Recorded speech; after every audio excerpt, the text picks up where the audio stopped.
Hello and welcome to the bonus episode of what was it, 55? So because that episode will be just lasting forever if I include this, I thought I'd make an extra episode talking about the stuff that I have knitted in 2017 and other stuff about 2017 and the stuff I really want to make in 2018. There's a bit of a taster on my Instagram account. I posted some kind of collections, there's a word for this, about just my favorite knits and my knitting goals for 2018, so you can see them there as well. You may have seen them already, but there'll be more details in this video. I thought we would start off by talking about socks. Socks has been one of those things that I never really understood why other people do all the time, why is that like the go-to project. It goes on the feet, what's the point? I'm a mitten girl, even though I don't really wear mittens that much. That's a confession. I do wear them when it's cold, but it's just more of a art piece for me. But let's talk about socks and how my kind of relationship to knitting socks have changed this year. So the first pair of socks that I did this year was actually a design of my own. I remember it took me a long time to finish, but I was really happy to have come up with a kind of a design where you can put in your favorite heel and toe and calf. It's very versatile in that sense. It's very good for scrap waste. You can pretty much use any sock yarn and just mix the scraps in and do some, I want to say, Fair Isle socks. You know, I basically used all traditional Fair Isle charts. They are from the Fair Isles, that's why that's an appropriate term, in case you were going to catch me on that. No. So that was the first socks of the year, the Color Your World socks. It's a design of mine, and realized I kind of want to do more sock designs, and that will certainly happen next year. So kind of one of my resolutions, and so I was really happy about that pair. I knitted it in Drops Fable. I don't think I'll be using that much Drops yarn in the future for reasons I've gone over in the past, but definitely any kind of yarn like that, you know, Reggie and Opal, you could use, and I think they're good. I know ideally, you know, it would be rustic yarn for color work, but with socks you just generally have to accept that there is very little rustic nylon yarn in that weight available, unfortunately. They tend to be a bit thicker, so I just say if you knit it as tight as my socks are made, you'll be fine with superwash. I find that superwash with color work is better when you knit it tighter. It's kind of my conclusion there. And the next pair was the Villemo socks, which was a test knit that I did for Anna, who is also known as Yarnesty. She's got the Yarnesty podcast. That was a fun experiment, and I got to use the Woolmeister sock yarn for the first time, which is a lovely sock yarn. It is a little bit thicker than a usual sock yarn, but it's strong. It's one of the sturdiest merino sock yarns that I know. I really trust Woolmeister when it comes to dyeing and the quality of the yarns. They have very pill resistant superwash merino yarns. I'm not saying they don't pill, I'm just saying they pill a bit less. I have learned though that my heels, they don't need that big sock heels. I have very low arches and kind of a small, kind of sharp, pointy heel, so I'm happier with a shorter heel or a heel gusset with a kind of a small gusset, quite frankly. So they are a bit loose around the heel for me, but that's alright. And the third pair of socks that I did was the Mercury socks, which was a huge lesson for me when it comes to not knitting colorwork socks, because I ended up making them way too big at first. They were just huge, because I always use either 68 or 72 stitches for my colorwork socks, and for the Mercury socks that was just way too much. I know that pattern says to knit very tight, but with lace and everything it just opens and becomes very big for me. I should probably just have gone down in needle size, but with my impatience and having used very strong Blueface Leicester yarn from the Knitting Goddess, I figured actually I just need fewer stitches, and so I did, and that is a huge lesson. I think a lot of people are learning it the other way around from what I do, because a lot of people are now getting into my colorwork sock patterns or other colorwork sock patterns and find that, wow, that's a lot of stitches. Here I am using 54 stitches and now I'm being told to use 72. That can't be right. And actually, yes, it is.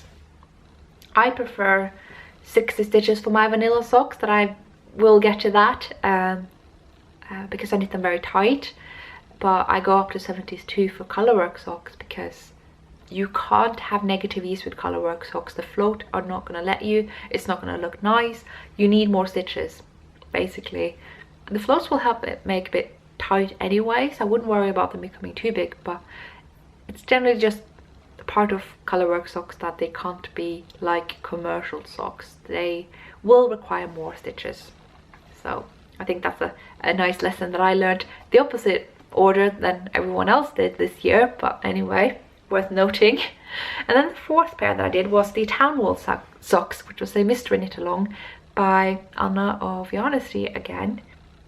And I used a mix of Blueface Leicester yarn. I thought that was a bit special because the grey yarn was from Travel Knitter, and she's the local East London dyer, whereas the variegated yarn is from Marianne of Tante Ull, and she's a local dyer to me in Trondheim. So I thought that was pretty cool. I got to put those together into a design by another friend of mine. It's pretty amazing, from online.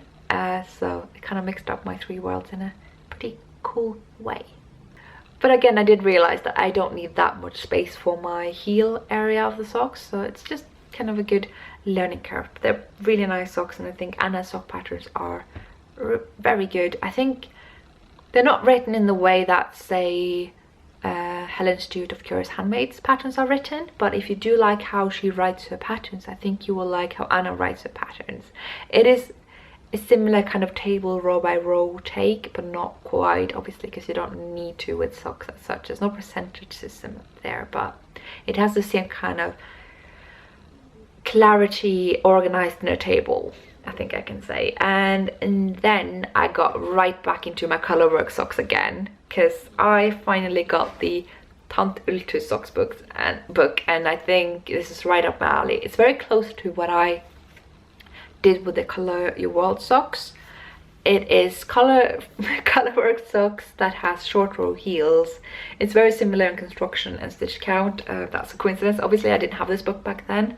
I think it's just a very sensible way to approach colorwork socks with a more modern construction.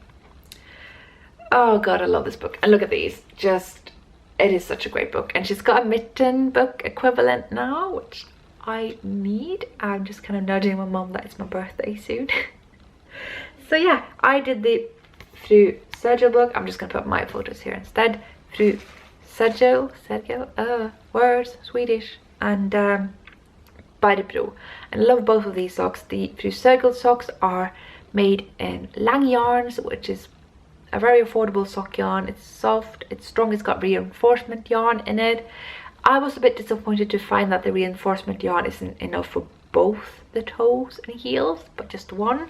So that was a bit annoying, but I think it's a really good idea, because yeah, with colorwork socks you need more stitches and slightly lose the gauge perhaps, because you have more yarn and it's just stronger in that sense. But then when you come to the heel, you're suddenly knitting at the same needle size and it can become quite loose and frail. So I really like putting reinforcement yarn into the heel there, and you can knit the toe just a bit tighter because it's a toe, you know, it's fine. So yeah, that was such a positive experience. I knitted those socks so fast. That was not like me at all, so I think that is another encouragement to do colorwork socks for the next year. And for the Bro socks, which is the name of Tante Ultus pug, which I think is so cool. So for those socks I used West Yorkshire Spinners 4-ply signature yarn, which is a very strong sock yarn with a bit of Blueface Leicester in it. And I'm one of those awful people that break my yarn with my hands, and it hurts for that yarn, so that's a good sign that it's a strong yarn. And then I did the Time Traveler socks. So I had a bit of a sock lull in the end, and I just finished these. They are long, they're in Knit Picks Felici. I did something very strange with the heel that worked out for both of them. Do not try this at home, kids, you will be disappointed, but I don't know how I did that. It just worked out. Pure luck, pure dumb luck. I haven't woven in the ends because, yeah. And they are stripy. I will say I am pleasantly surprised with Felici with this yarn, but I do find that it's just from having tried it on and not actually worn it, it's already kind of fluffing and pilling a tad bit. Maybe it looks okay on camera, but I find that it should have looked a bit smoother before wearing them actually. So yeah, this is my first adventure into vanilla socks. dogs are snoring, and I quite like it. There's something with the stripe effect that gets you going. They have a different purpose to me, I think, than colorwork socks, so it's nice to have tried that as well, and it's nice to have ticked up one of the goals for this podcast, you know, not just for me to convey my knitting, my traditions, my preferences and habits in knitting, but also exploring what you guys are doing, what a lot of people are into, you know, with variegated yarns, check, vanilla socks, check, self-striping yarns, check, you know, and shawls, not to mention, check, check, check. I've done a lot of that. So I think that was nice to have checked off the list as well, because if so many people are into it, it's gotta be worth trying, and I think it was fun. And it means I already, you know, have another haul from the year. I just thought I'd briefly mention that. It's not a finished object, but still worth including, because this is the Santa's Workshop by Critium Handmade. And yeah, I said this was Felici by Knit Picks. It's the Time Traveler colorway. I'm disorganized. We're used to this. And so the next pair of socks that I did, which is kind of done but not really, I haven't woven in like the ends and done the picot end that I need to sew down here to make it look like this. This is what they look like. Again, I used lang yarns, and this was when I discovered that it's not enough with a reinforcement yarn for both heel and toe. So the toe does not have reinforcement yarn, because I was not going to go back and take it out of the heel, even though I think I could probably make more use for it in the toe. Anyway, I know that now. They are just really nice. I like them. The colorway is super. I was very much inspired by Pinnagudy's take on the socks. I got the same colors from Lang Yarns at Loop in London, and they're nice. It's my third pair from the Transcendence Socks book, and there will be more in the coming year for sure. They're just so much fun, and yeah, I think I covered those enough for now. Other socks is this pattern that I'm working on and hoping to have released after New Year sometimes.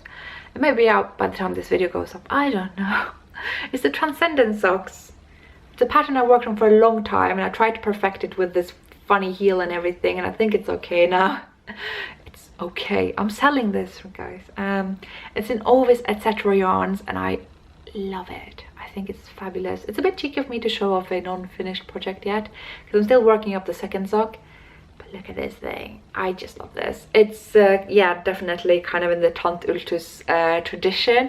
I have to say though, I did start designing this before I had gotten that book, so it's a bit of coincidence. It's more in the format of my Color Your World socks, but they just happen to be similar. It just happens. There's only so many ways you can do a short row heel socks with color work anyway. So these are the socks, basically. It's got a bit of a stitch marker here because I play around with needle sizes a lot, and I apparently did that in the middle of the foot. I'm not going to write that into the pattern. I'm going to give you a sensible pattern.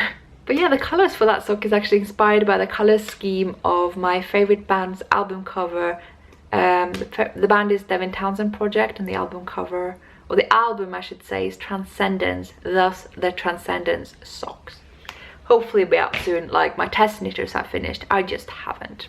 Because yeah, that's the case with another pattern as well that I have published, where the other sock isn't done yet. We're getting there. I'm almost at the gusset now. So this is the sock. I love this pattern, if I may say so myself. It's probably also because I use tricky wool sock yarn, which is again a yarn that is fairly close to the kind of ideal sock yarn I have in my head, and it's just beautiful. I think it's the best sock yarn out there for rustic yarn. It's dense. This is a very dense sock, so I've kind of shocked people by handing it over and they're like, whoa, that is dense. But you know what, when it's cold, these socks are gonna make me a very happy person. So yeah, it's a design of mine. Like I said, I tried to make a saddle mitten into a sock. I transferred that thumb gusset into the gusset of the foot. I did the underside of the foot into the kind of palm pattern, whereas the back of the hand is both here, and the side column goes here, and then it's just like a regular rib. There's a heel flap kind of short row heel combination and a regular toe. So if you have your preferred, you know, toe and cuff, you can totally put those in there. You may be able to modify the heel as well, because it doesn't really interfere with the main pattern. I like leaving that kind of potential modifications in the pattern because we all have our preferences.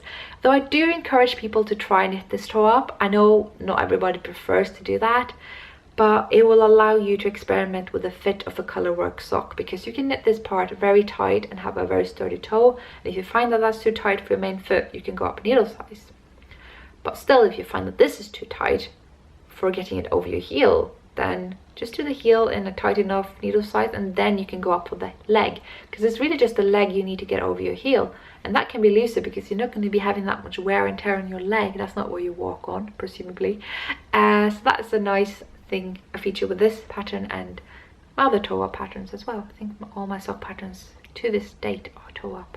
That might change in the future. I don't have any super strong preferences for that. I just think it's very beginner friendly if you're doing colorwork socks. Another pair of socks I have not finished by the time I'm recording this is the Blue Rose stockings, which is from a kit by Hillesvåg. This is what they look like. I love these. They're gonna keep me so warm. Maybe I could have made the foot a bit longer, but I think it's good to make it tight at first and then it will get a bit wider as you wear it. So I'm not too skeptical about it, but yeah, it's very nice and tight knit. It's a thick sock yarn. You know, it's the same fjord yarn that I showed off in the haul of my latest episode. And yeah, it's just pretty good. Rustic sock yarn, you guys. I love it. I love it so much. Look how nice the color work is when you use this. And I'm hoping to use this yarn for a design of my own as well. Not a stocking, I don't think, though maybe I would design stockings in the future. I am feeling rather inspired, but yeah, should finish this pair first. The other one is in here. It's happening, it's just a bit slowly. So now we're getting into shawls, and it had a bit of a rough start, I'm not gonna lie. I cast on the Duchess of Devonshire by Kay of the Bakery Bears podcast at Christmas Eve and finished it in January, and I used woolen vine yarn with the Outlander colorway on the Volk base, and it's beautiful, but I found out that I don't get on with the crescent shape. I haven't actually worn that scarf as much as I'd like, even though it's beautiful. It's a sweat. See, note that I call it a scarf. This is my issue with the crescent shape, because my row gauge gets rather short. The crescent shaped shawls tend to turn into scarves for me and becomes less wearable. So it doesn't look anything like it does in the photo. It's very just long and slim, unfortunately. So I played around with the idea of ripping it out because it's such a rare and precious yarn. It's just that I have so many other things to knit, so I'm not going to rip it out until I know what to do with it. And I'm probably going to just redo the design by Kay because it's beautiful, but I will be changing the construction shape, which I know sounds weird. It's not going to be the same design, but it will have those sections of garter, eyelet, and in the end that knitted on border that is very kind of Shetland-like, kind of hat-like. So it's a good design, it's a good yarn. It's just, for me, crescent shapes are no-go. And the next thing that I tried knitting was the Find Your Fade shawl, and I kind of messed up the gauge. It was a bit too loose, and at the same time I used a single ply merino, so the whole thing was too big and too limp. So I ended up frogging it because I wasn't going to knit it again. I would have been happy with it had it been the right gauge, but because it was off and I wasn't going to do it again, I just frogged it and left it and realized this is amazing La Bien-Aimée yarn. It's not cheap, it's very, you know, hard to get, lovely autumnal colors, so I need to use it for something I know I'll be wearing. So I have planned ever since to knit it into the Vertices Unite shawl by Stephen West, because I know a lot of people have made it and it looks stunning on everyone. You just add your colors and it will look amazing, and mine is going to look just autumnal goodness, so I can't wait to do that. But yeah, Find Your Fade, I found it. I just had to frog it immediately, which is, yeah, I'm sorry. But then I finally had an amazing shawl experience with the Snow Melt Mr. Knit Along by Curious Handmade. That is Helen Stewart, who is also a London knitter, and that was so cool. I just kind of went in not knowing what was going to happen. I bought the yarn as she'd recommended, which was a kind of faded kit by La Bien-Aimée. Yeah, you'd think I'd been burnt by the whole fading thing, but no. I was gonna try this. She said it was gonna be a half pie, and I love half pies. They have a way more depth than the crescent shapes, so for me that was perfect, and I was so happy with the final result. It's like a bridal shawl. I mean, I I feel like a princess when I wear that thing. It's beautiful, it's great. I think Helen did a great job of it, and I love when she does half pie designs. They are just wonderful, and you will see that in a bit. And after that I did the amulet shawl by Helen Stewart, because I was just bitten by the curious handmade bug, and that was great too. I used Countess Ablaze yarn. I did a combination of her Blueface Leicester sock yarn and the single ply merino. So the single ply merino is the light blue, and this BFL sock yarn is the rest of it. The only issue is that I did the larger size, but it looks like the smaller size. Again, I think it's my short row gauge, because I think I was on gauge otherwise. Oh well, I still like that shawl, but it's a bit of a shawlette for me. So, and I had the blue coming off my hand, so I've been a bit scared of wearing it, but I don't think that's going to happen when wearing, actually. And then the shawl of the year, I think it's fair to call it, was the winter shawl. I mean, it's the shawl of the year for me. It's one of the best things I made this year. It's the winter shawl by Pinneguri, which I had the privilege of test knitting and just shamelessly promoting because I love it. And it's knit in Brooklyn Tweed Loft, which completely sold me on Brooklyn Tweed, which I never thought was going to happen. I wear that shawl all the time. It's completely at the expense of all my other shawls. They're not getting that much wear anymore because it's just great. So the shape is perfect because it's long but has just enough depth, so you can wear it kind of like a scarf but still has that depth to keep you warm all the way around. It's flattering. You can wrap it around yourself to keep your back warm. It's perfect. I love it. It's just great. I'm thinking of making another one and maybe striping it this time around, just doing like every third row, every fourth row, I guess. I don't know. It's gonna be so much fun again because I got a lot of loft. Because I love loft now. Who knew? But then I quickly jumped back into the Helen Stewart Curious Handmade shawl thing. I joined the Shawl Society and I made one shawl from the Shawl Society because that was the half pie shawl of the bunch. And of course, that's what I did. It's the Sprite Sven, which I did in a, I want to say gradient by Madeline Tosh. I used their high twist yarn, which they call Tosh sock, but I would argue is unsuitable for socks, but very much suitable for shawls. And I just picked up some of the yarns from the sales bin at Loop because they were discontinuing that yarn for adding some sock yarn instead from Madeline Tosh. So it was just browns left because people don't like brown, and I just found the perfect brown to blue gradient. It's not blue, it's just kind of a brown minty blue, and it's just, it looks like a gradient. It looks like one gradient skein actually. I love it. I was so lucky with that thing.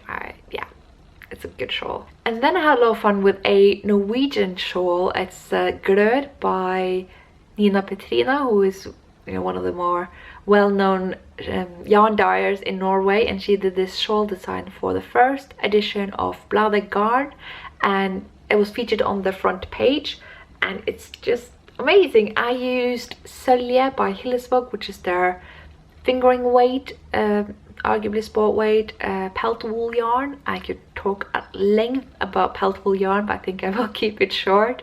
It's just an amazing fiber. And I used the gradient. I used John Aben 4-ply knit by numbers. It's a very soft non-superwash merino. I think it's Falkland merino.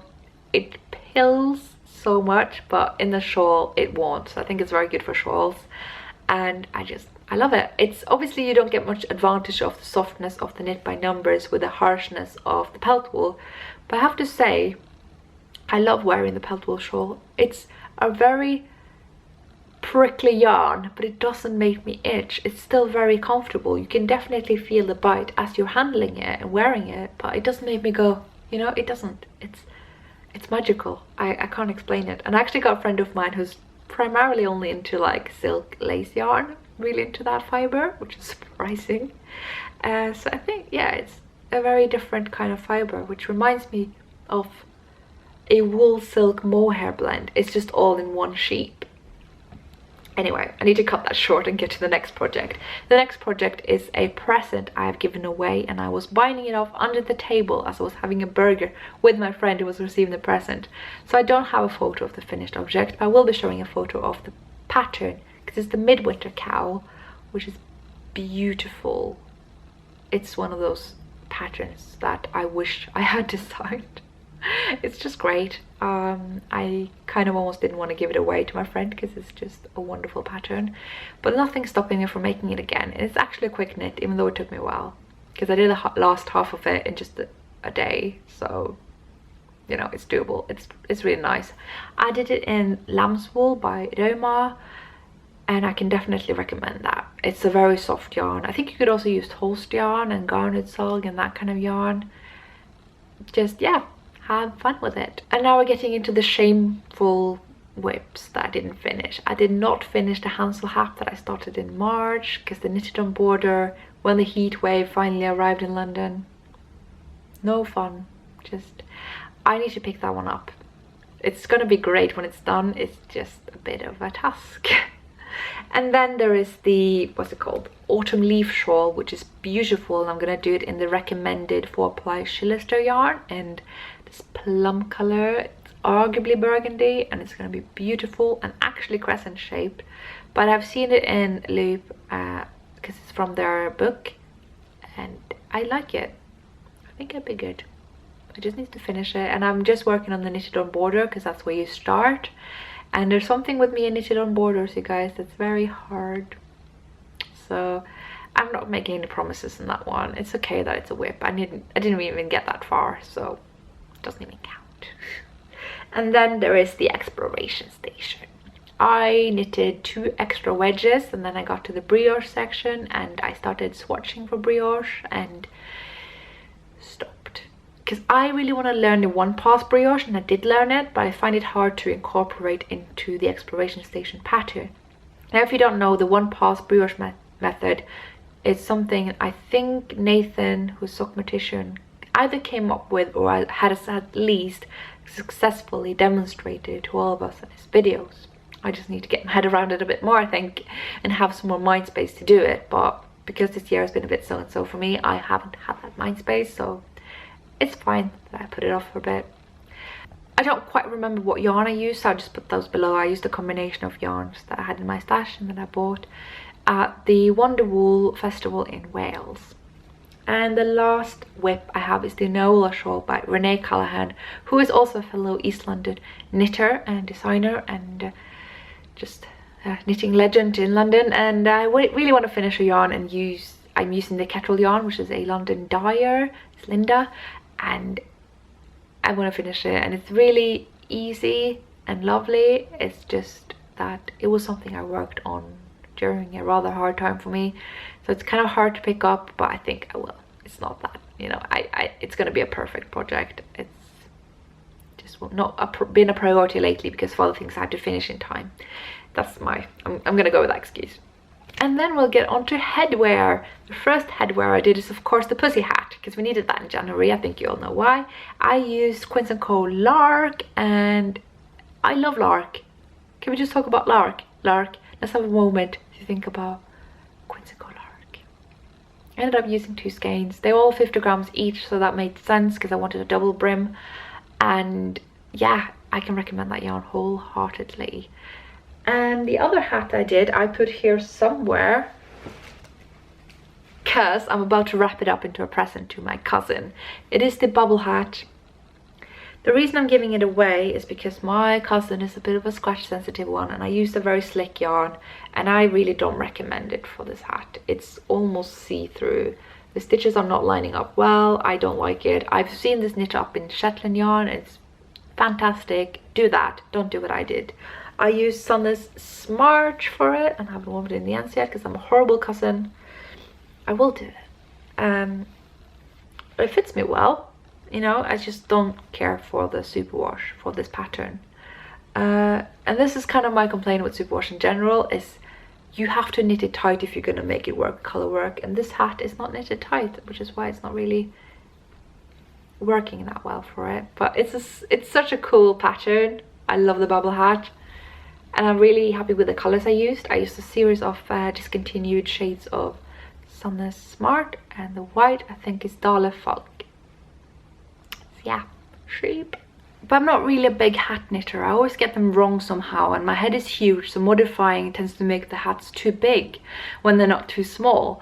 But I think the thing that really got me really into hats this year, if I can say that I was, but to the extent that I was, it was the hoopla hat.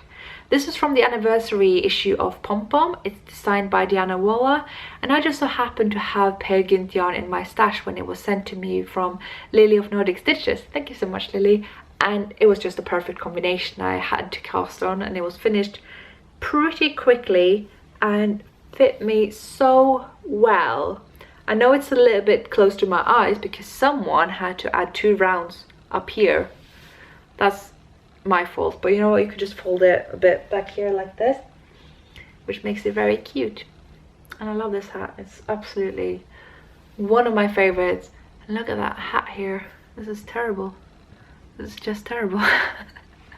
So yeah, I love that pattern. I can only endorse it. It is in Pom Pom. That's the only place you can get it. It's a lovely design. I mean, look at that Latvian braids and this kind of Scandi inspired. I love it. And I think with the color scheme that I chose, you can just get it more Scandinavian because it just looks like a Set the Star take, you know, a very modern take on that. But I think the charts may have been sourced also from some more kind of, you know, Atlantic Island type, you know, Fair Isle, Faroe, Shetland, something like that. But yeah, it's a great hat. It's perfect for Peer Gynt. I think Peer Gynt is a beautiful yarn. It's by Sundness. You can get from SKD Yarns, which you can bet that I will. And another hat that I did, I just kind of have to go chop chop chop because I'm taking a long time with this. It's the antler hat. You may have seen this hat before. I am giving it away as a Christmas present. It's knit in Embla by Hillesvåg. It is a little bit loosely knit for that yarn, but again, with rustic yarn you can get away with it. If I was to soak this, which I haven't yet, this would probably just start fluffing up and filling in, and that's great. And it has a pretty amazing fit. It's just that it's not going for me. I'm hoping that my friend likes brown. I'm not sure he does. We can only hope. Yeah, antler hat by Tin Can Knits. Free pattern. It's just good. It's a nice, quick cable hat. I don't think it's supposed to have a double brim, but maybe it does. I did anyway, because I just kind of, yeah, wanted to use a ball of yarn. And then my other favorite hat from the year. This is a tie, I think, between the hoopla and this.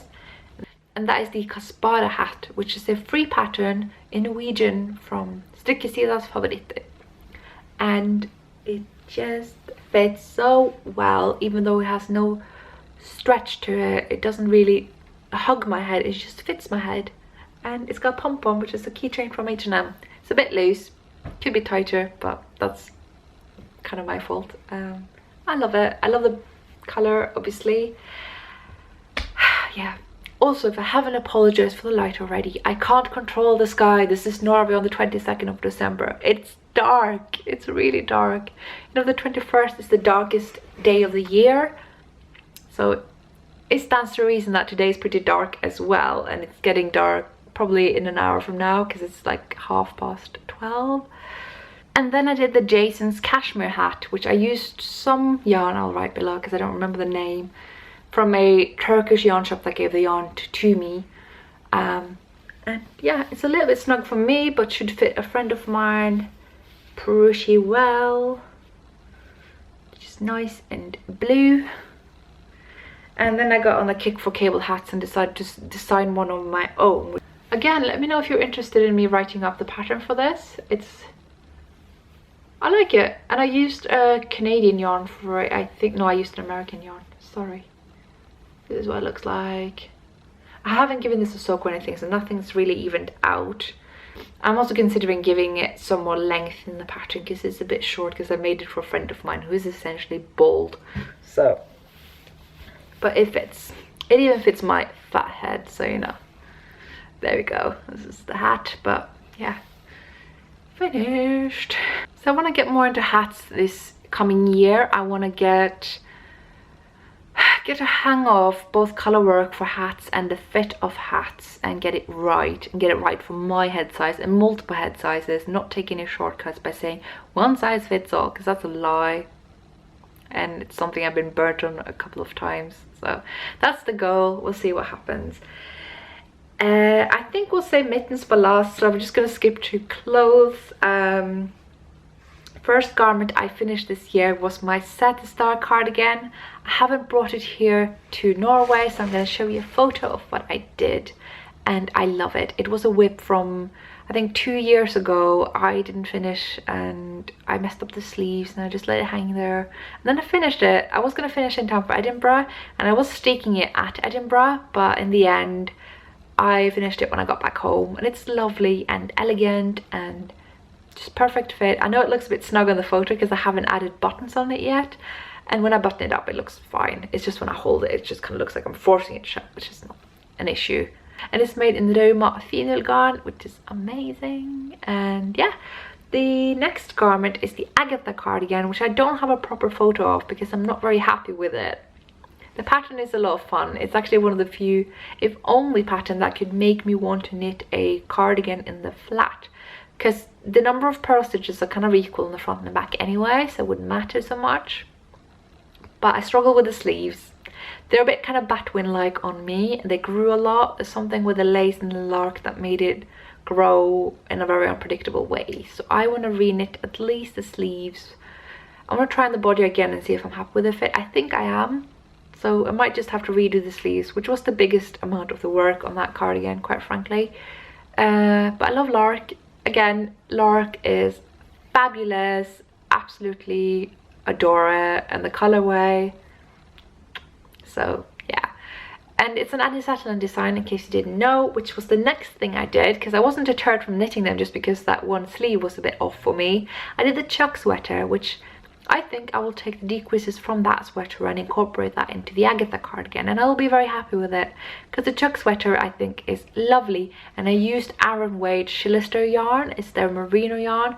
It seems very pill resistant to me, which is amazing. It feels a bit like lamb's wool, and it's dyed in lac, which is kind of crushed bugs that makes a color of red if you use the right mordant, which makes me scared of trying mordant again, because it's not that color fast, but I don't think I'm gonna change it.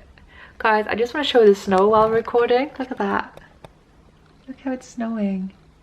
This is my setup. This camera is on a dog book on top of a kind of candle holder, and it's on the kind of a stool, and I'm sat on the floor. The things I do for you guys. Anyway, more garments, and I have to get up to get this garment. You know what it is. It's the Flea cardigan, of course. I mean, I used Hull Super Soft for this. It's the first time that I finished a project in Hull Super Soft. I've used it a lot, but I just never got around to finish something. And it's just the most rewarding yarn to work with, because it's just icky to knit with. It's very linen-y and oily, and then when you wash it, it bleeds and becomes soft. And it's just wonderful, and I'm just like all about Holst Super Soft and all the other yarns that are in that family, like Garnet Sulk, Malsnamood, the other yarns that are similar, you know, JC Rennie, which I think are behind it all. Just a theory. I wish there was more transparency though, quite frankly. I have some theories where it's all coming from, and I think it's all ethical and fine. I just want more transparency when it comes to animal products. Hey-ho, that's just me. And yeah, Flea cardigan, a pattern by Pinnegudi in English and Norwegian and a few other languages, a bunch of other languages I believe. It's just amazing. It's so light and so thin. And you know what, I used a 4mm needle on this bit and a 3.75 on this bit on light fingering weight yarn, and it's not see-through because it just blooms, and it's perfect, and I love it, and I wear this to death. It always lives in my bag. And yes, this is my floats. It's the back side. Yeah, I just love it. And I steeked it without sewing. I did that with the South Star as well. I think the South Star was the first time I did that, in a dark bar in Edinburgh, as you do. It's fine because it doesn't rip out, and I trust that. So this is the steek. Nothing's been sewn. It's just there. It's live. There's a crochet edge there, but the crochet edge doesn't really help with the security. It just makes it a bit more elegant and fold inwards on itself, and it doesn't really get in the way. But yeah, definite favorite cardigan of mine, I think it's safe to say. It's a warm and light and lovely. Finished just in time for the colder weather as well, and it's a nice thing to just put on under any other coat, you know, because it's so small. I mean, I could go on, but we need to get going so that this video does not take forever. The next thing I finished, which was quite recent, was the Birkin sweater by Caitlin Hunter, and I think we can all credit Caitlin Hunter for having brought colorwork yokes back into the spotlight again. As a lot of people have done that, but Caitlin Hunter has definitely been one of the more prominent ones, and I think that's awesome. And it's a beautiful sweater. It's from the second issue of Lane magazine, and I used the BFL Massam yarn by Laxton's combined with the glittery BFL Massam that they collaborated with the Knitting Goddess to make. So that's the colors for the yoke. And it's so lovely and soft, and I think it's a beautiful design. However, I struggle with the fit because there's no... Imagine if this is the flowers on... Let's say this is the flower section, and this is the green pine looking thing here, and this is the flowers. Here, there's no change in stitch count. It's a huge section that has no change in stitch count from the least wide to the most wide part of the yoke. And that makes it... gives it too much fabric up here and too little here, so it's quite tight and makes me quite immobilized, whereas when I lift my arm a little bit, it bulks up here and becomes quite puckery. And I knitted a size too big, and I would recommend anyone who wants to make this to do the same. Knit at least one size too big, if not two sizes, so that you can avoid this tightness. And also consider if you can take some stitches from the body and put it onto the sleeve, because the sleeve has very few stitches, which can affect the mobility and comfort of it. And I think that's an easy way to alter it, to kind of work around that issue a bit, because you can't change the stitch count within the flower chart. That would be quite difficult. So that's some advice I have for that sweater if you want to make it, because it is beautiful.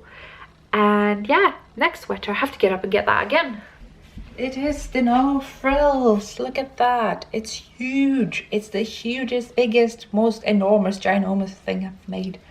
It is in Pickles Pure Wool from Oslo and Sandnes silk mohair. Not the lace weight silk mohair that I should have used, but the thicker one, because my brain. But it worked out. It's fine. It does pill a little bit, I have to say, but it's fine, because it's supposed to be fluffy, so who cares? This is how it looks like after a lot of wear. I think it's alright. And the color that I got with the burgundy silk mohair and the purple kind of plum burgundy wool, it's amazing. I wear this so much to keep me warm in London, because, you know, they don't know what insulation and central heating is there. They have it, they just don't use it.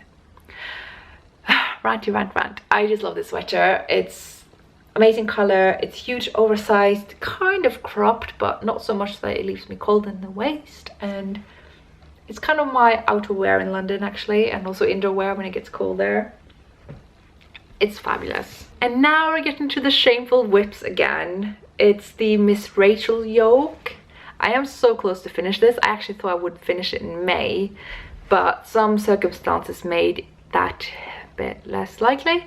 So I have yet to do the rib, the bottom rib, and the button bands and steeking, which meant that I wasn't wearing the most autumnal cardigan possible during the autumn, which is ridiculous.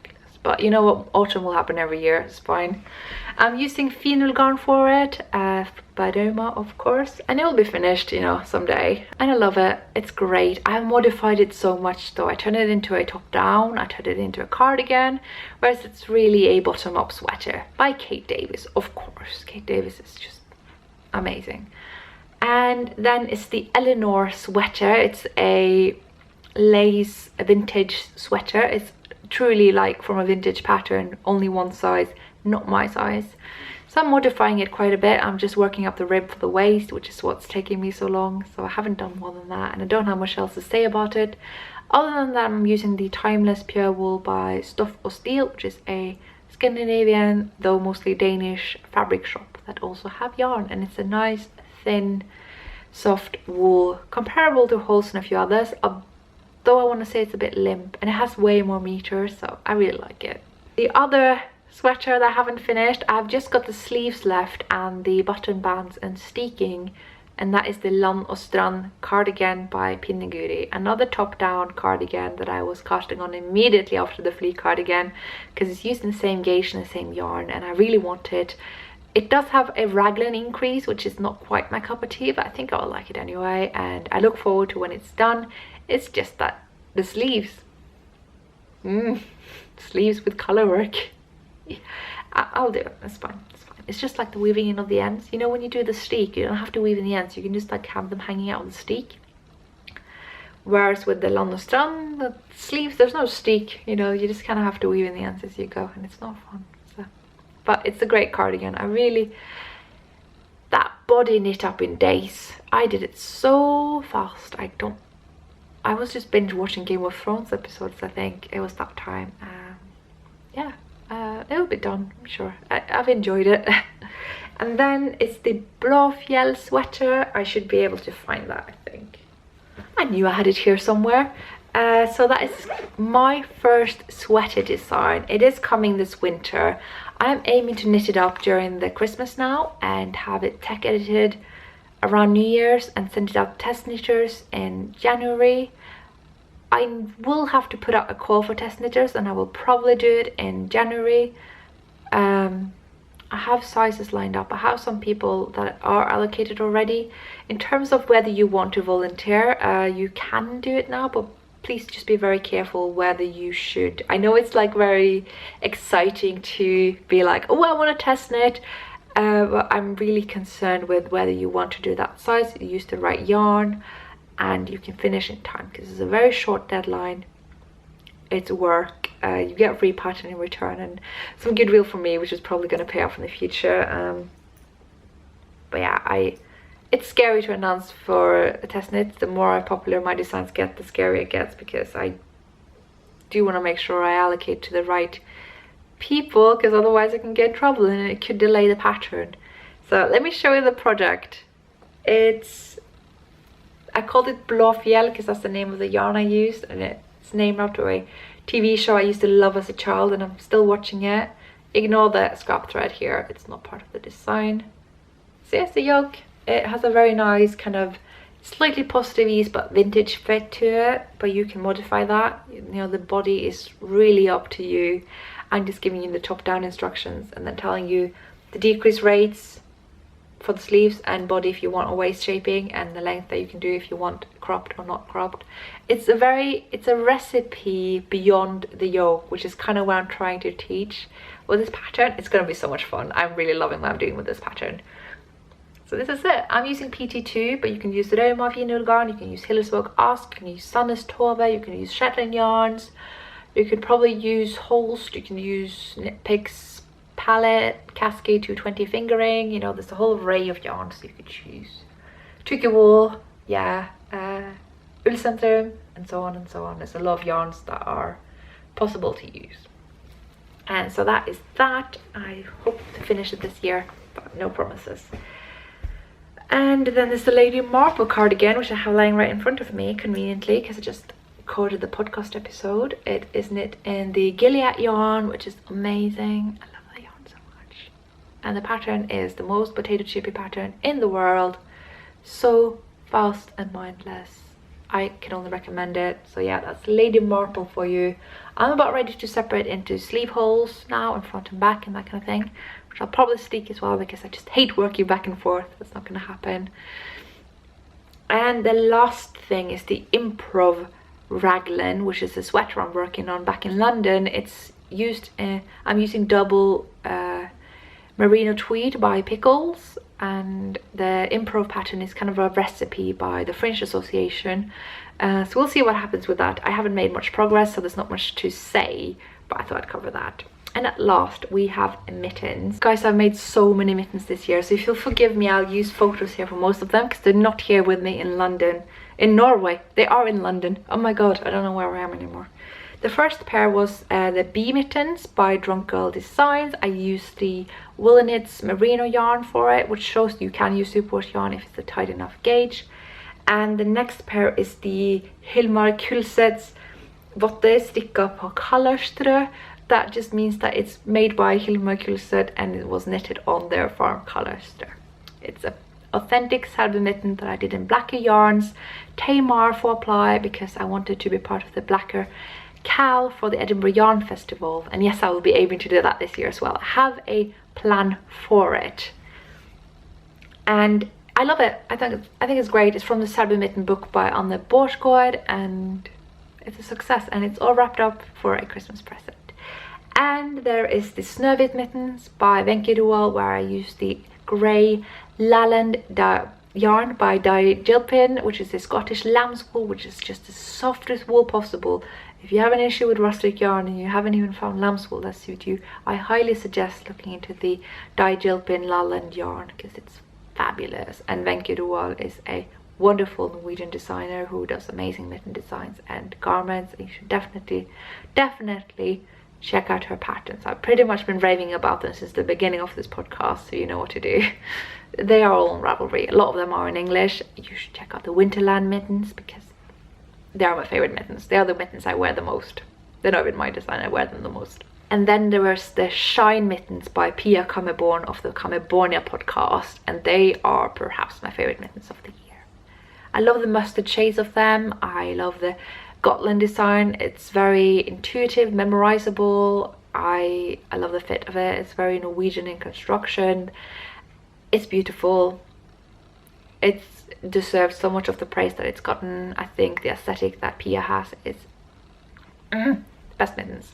In Finul Garn, of course. Of course I use Finul Garn.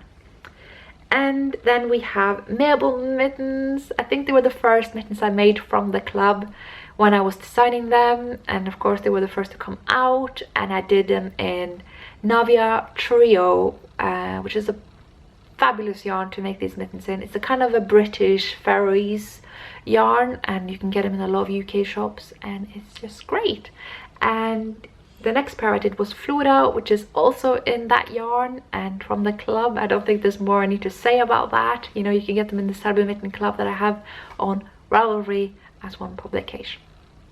And then I'm just going to show you both two pairs of the Enigma pattern by Tore Seierstad, another favorite Norwegian mitten designer and otherwise knitting designer that I have, and that was a Mr. Knit Along, and it was so much fun. I just picked lots of PT2 yarns from the shop here in Trondheim when I was here in the summer, and just combined them into two mittens I didn't even know what was going to look like. One of them is just crazy clown barf, and the other one's quite elegant. They're both pretty wild, and yeah, it was a really fun experiment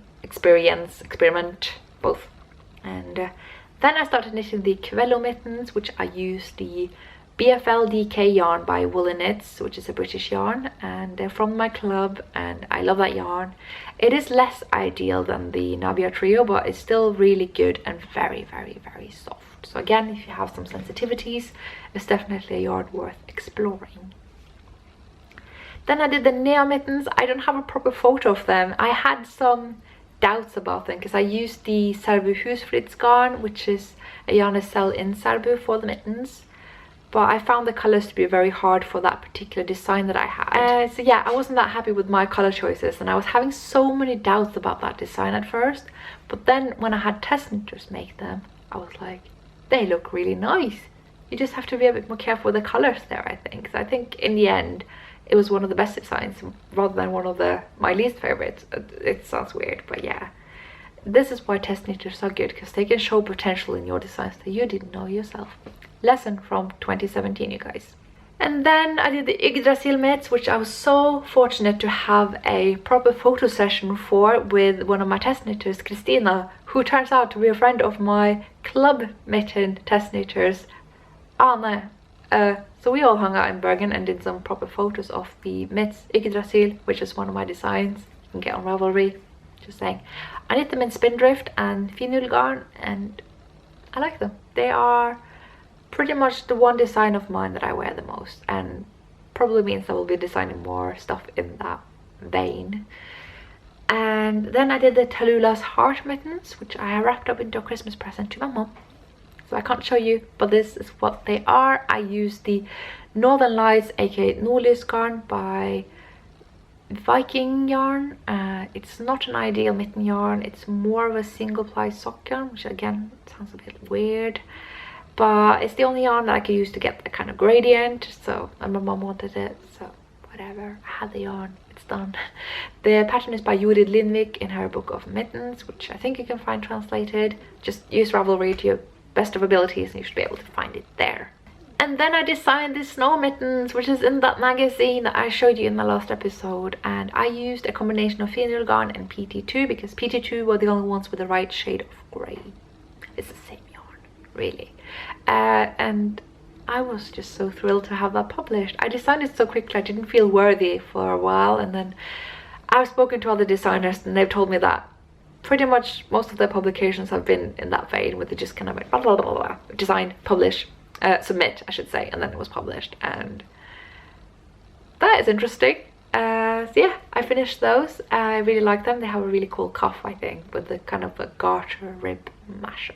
And then I did the deer mittens. I gave this particular sample away to Kristen Woolenwine for all of her just amazing help with everything that I do and just how awesome she is. So yeah, and it was just right up her alley. I was knitting them and I knew that as I'd chosen the yarn even that this was going to be for her, because it's her. So that was a design that I did. I did another color as well, which was in Tuki wool in the sort of beigey grey and red, which is just an amazing color combo, and I'm really in love with Tuki wool. And I'm so happy that that pattern turned out to be such a success, because I felt that they were just too cheesy. But now that I've knitted them, I see that they're more whimsical than cheesy. So that's the thing I hadn't really anticipated. And I was kind of surprised by my own pattern in a way. So that's nice. And then I took part in the mystery knit along in November for the Way Through the Woods mittens by Erica Mount, and that was a lot of fun. I kind of messed them up for a while, but I fixed it and I finished them. And I did them in Blacker Yarn St. Kilda, which is their woolen spun lace weight yarn dyed by the Knitting Goddess, because I really like the Knitting Goddess yarns, as you may have noticed. And it was fun. It was really fun to have used lace weight yarn for a pattern that recommends fingering. Kind of inspired the Break the Rules cow that will be coming up, and it has a forest pig, you know, so it's all good. Inside joke. Anyway, then I did the Yule Quill mittens, which I don't have a photo for, so I better find the mittens somewhere. There they are. So this is my mystery pattern that came out just kind of at the end of the Way Through the Woods mystery mitten cal. So I was quite relieved that they didn't overlap, because I wasn't aware of that cal at first. But this was my mitten mystery knit along. Look like this on the back side. So that should give you a nice little comparison there. Really proud of this design. This is one of my personal favorites of my own creations, if I may say so. You know, it's very Scandinavian. It's got that darkness. Pets. There are pets. And it does have, you know, the braided kind of heart baskets that we decorate with. The light that we have in the window. We have one right over there. It's just conveying what Christmas is to me in mittens, and with the traditions that I'm very fond of. So very, very proud of those. I'm glad to have them finished. And I used a combination of PT2, Fenwil Garn and Navia Duo. If I said Navia Duo for the club mittens, I meant Navia Trio. I'm not sure if that's what I said, but I used Navia Trio. I used Navia Duo for the burgundy here. Good, we got that sorted. And then I did the Kvella mittens again, but I haven't finished them because I used sport weight yarn, and that taught me that if I used a thinner weight yarn, I have to consider that the row gauge becomes shorter for me. For other people it doesn't make a difference. I know some people have successfully made my club mittens in sport weight and they were fine. For me that doesn't really work out, so I didn't finish those. I might. And I also haven't finished the Bon Bon mitts by Hoagie Locatelli from the anniversary edition of Pom Pom, because twisted pearls. It's a great pattern. It's my patience that ran out. It will be finished. It's just a matter of time. I really do look forward to having them finished. That is something I can see myself wearing a lot, because my hands do get cold quite frequently and they feel amazing. Because I used this, what's it called, pashmina by it's a cashmere merino basically. It's stupid soft and it doesn't seem to pill much, which is pretty impressive. And then of course the pumpkin spice latte mittens. I have finished them, it's just that I made 2 right hand mittens. So I did make another left hand mitten, and technically that is finished. I have 1 finished pair, but I didn't take good photos of them, so we're just going to show you the 1 mitten of each pair. So it's kind of done, but not really. And of course there's the other Julekväll mitten I did in another color scheme in Eurodale 2-ply jumper weight, which is pretty comparable to all the other yarns that I like using. It's a Shetland yarn. It just gave the mittens a different look. I also did something different with the use of the red color that I changed in the pattern, so they're not that up to date, but I want to finish the pair still. Hope to do it soon. It could be a Christmas present, you know, so that's worth doing. And that about wraps up all my projects for 2017. I was going to talk about my knitting goals for 2018, but I think I'm just going to have to do that later because my voice is hammered. I don't know if you can say that, but it's not with me anymore and I need to eat because I baked rolls at the beginning of recording this and they're getting cold.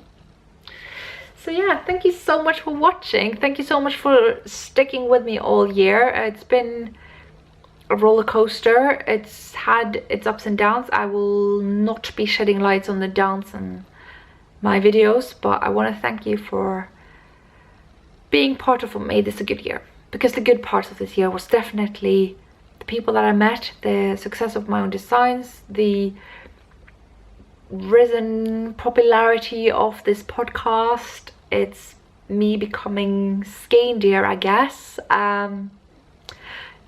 Yeah, thank you. This has been a good year because of you guys. There's really no other way around it. That's the crux of it all. All the good stuff with this year has been because of all of you.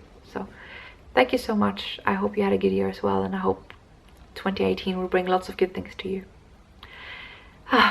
Getting a bit emotional. I will just go make myself some breakfast now. I will catch you later. Bye.